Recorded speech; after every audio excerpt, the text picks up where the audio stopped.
yell to yell from backyard to yard. I still do that to this day, by the way.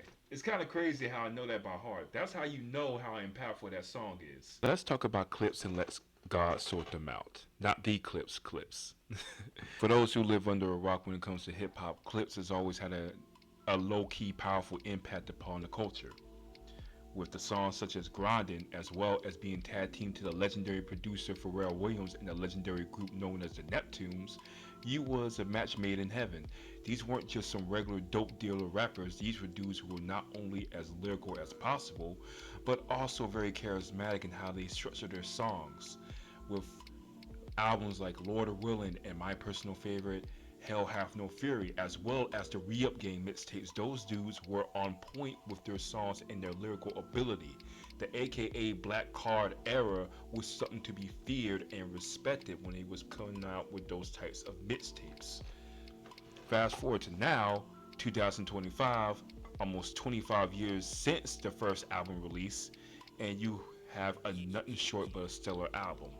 To provide more context about the Clipse album, Let God Sort Them Out, that album was supposed to be released last year, but if you know the Clipse, you know they always had issues with labels and other record labels getting in the way.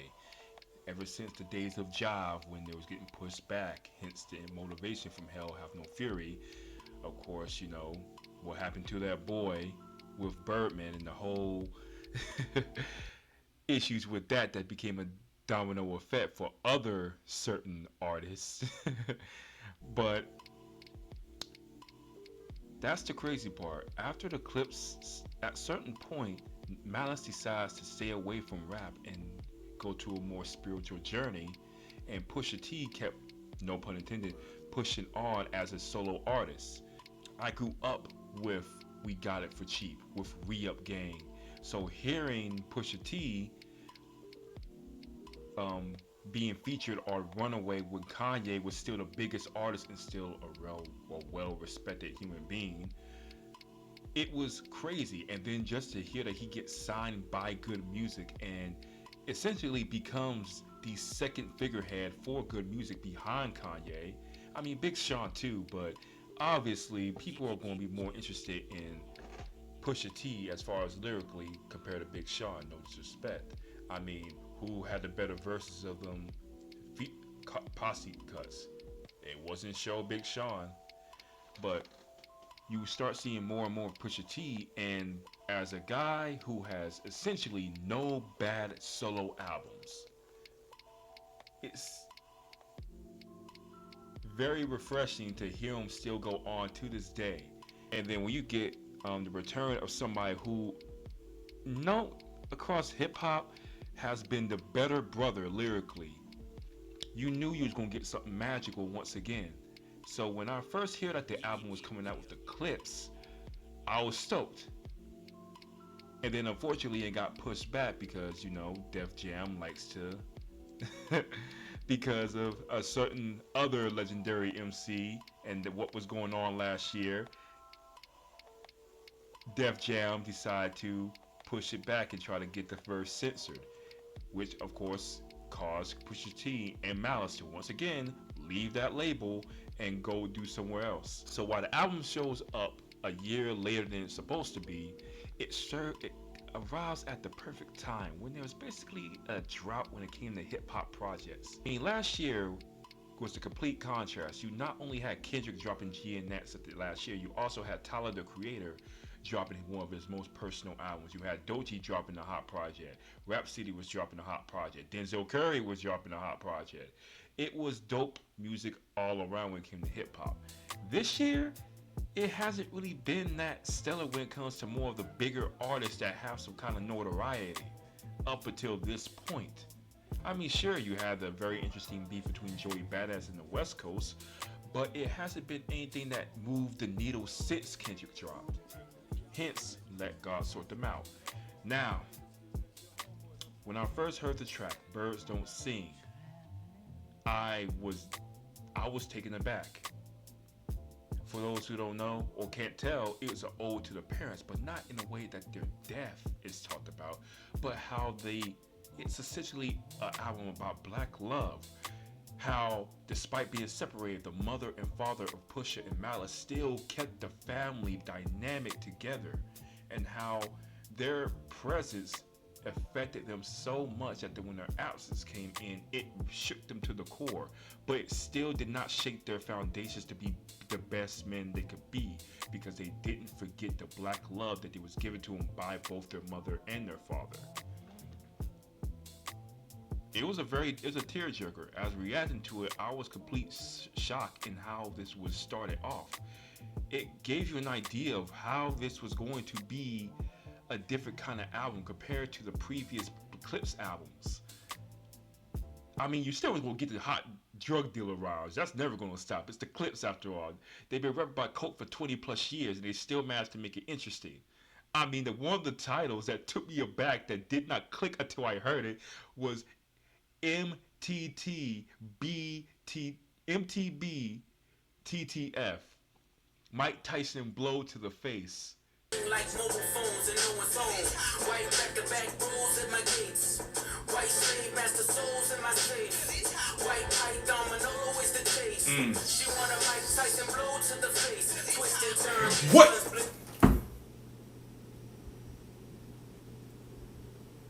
MTB TTF stands for Mike Tyson blow to the face. This is why I say Push is the best coke rapper, bro. So, again, you have tracks like Birds Don't Sing, which hits you to the core and serves a good message, despite being an album that's typically supposed to be about drug dealing and luxury rap.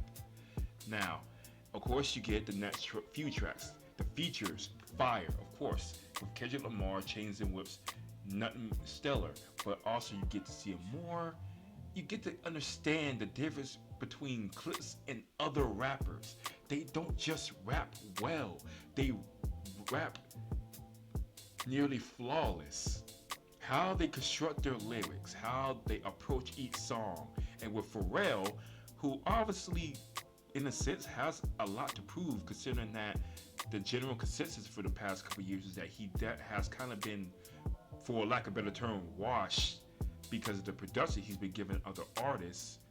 But those who know hip hop know that his best material is going to be for the Clipse or for Jay-Z, of course, too. But the Clipse is the main people that's going to get his best work, and this is what you get in this album. He had a lot to prove, considering the drama between him and Chad Hugo, the other half of the Neptunes. He had to show them that I'm still him when it comes to producing music.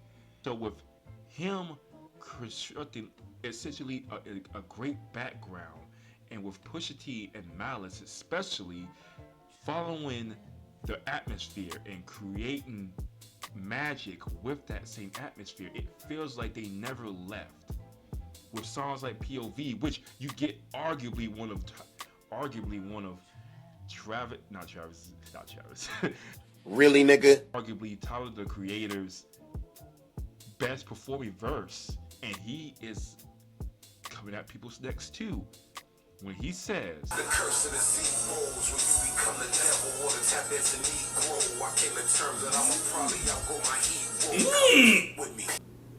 So being who you are, they will portray you as the ultimate enemy, or you can play their game and be just a tap dancing. Ooh. I feel like that's not going to register in some people's head.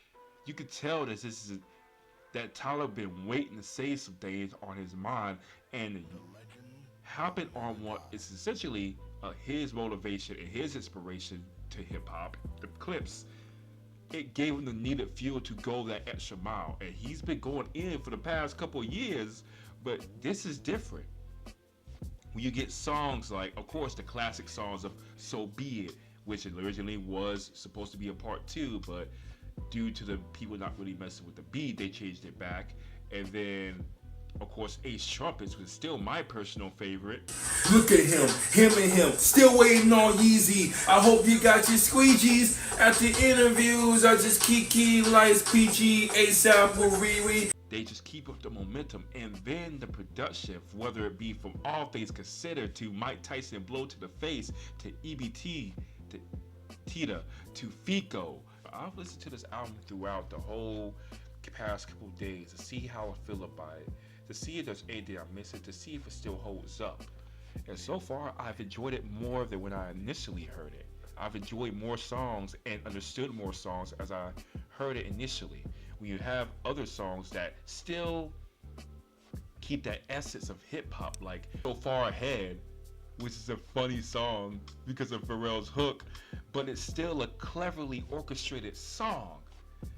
And that leads me to the point, it goes back to what Andre 3000 said. He originally said that at his age he does not know what to rap about or what to say in a rap. And then when you hear the Carter 6, it kind of gives more example to what Andre is talking about. And yet, here the Clipse is, in their 50s, rapping like they never lost it when you were 20 years old.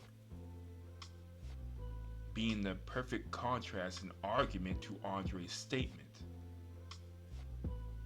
As you see it's two contrasts. You see Lil Wayne, who's completely burnt out and sounds completely burnt out, and then you have Clipse, who sounds full of life still at 50, but arguably more of life and more, open with their perspectives on life. And that's why I really appreciate about this album, because of Malice's spiritual journey, you get that yin and yang. You get the Pusha T, who is essentially it's stack and smoke. They're contrasts, but they're still the same coin. Malice, with the exception of Inglorious Bastards, having a more spiritual outlook. It's the duality between those two that makes this album work so well, and always had them work well in their past albums. But this one is different because of Malice's spiritual journey, because of how grown those two have. They're both fathers now. I think Malice is the grandfather now. You have growth with this album, and you can hear it, you can feel it. And I know the popular argument is, well, those two rap about luxury cars, clothes, and hoes, and coke dealing, but they don't get maligned compared to the other new age rappers. Well, it's pretty simple. They're clever with it. The way they rap those lyrics together and construct them by every line, you can tell they're thinking, you can tell they're focused, you can tell they're trying to add substance and charisma, which is missing in a lot of rappers today, because it's not always about what you say, but how you say it, but they don't even know what to say half the time. But yeah, I'm not trying to dwell on, again, when I did a live reaction, you could see me acting like the young kid that just came across Blueprint for the first time and was jamming out, and I really enjoyed it. It really motivated me as an artist to keep going and not stop, because there's always been a stigma between age. If you're older, you shouldn't be rapping. But now you get the older folks who are still rapping at a top tier ability, and there's no excuse of why, if you are good at what you do, you should never stop, no matter how old you are. And listening to this album reminded me of that. But if I had to give an album that's really no skips, I'm not gonna give it a perfect 10. I might change that, but I would give it a strong, not to sound like Fantano, a strong 9. A strong 9. I can't think of any severe flaws with it, if any. The lyrics are top tier, the substance is there, there is not one whack feature. Kendrick went off, Tyler definitely went off, Nas went off per usual. My only gripe is I wish I had a verse for Stove God Cooks, but I understand why. And Dream had it play his part on All Things Considered, which added an ominous voice to it. It's a perfectly constructed project, something that hasn't been done this whole year as far as the mainstream. If you look more in the underground independent, you'll probably catch some, but it really should serve to an example of artists old and new that if you're going to make an album, make sure it's cohesive as possible, because we still care about that. At the end of the day, they might not sell a whole bunch of records. They'll already get a smear campaign that gets them on the album rollout, but they've shown how to market an album, how to produce an album, and how to release an album, and what to do with it once you release an album. This is a perfect example of how you're supposed to move as a rapper. Because at the end of the day, it's not going to matter in the long run how many records you sold. It's ain't the 2000s anymore. It's going to matter what you say and how much of an impact in your music you're going to have culturally. And Clipse is the living embodiment of that, and he continued to with this album. That's really all I got to say. Now, if you excuse me, I'm going to listen to POV one more time.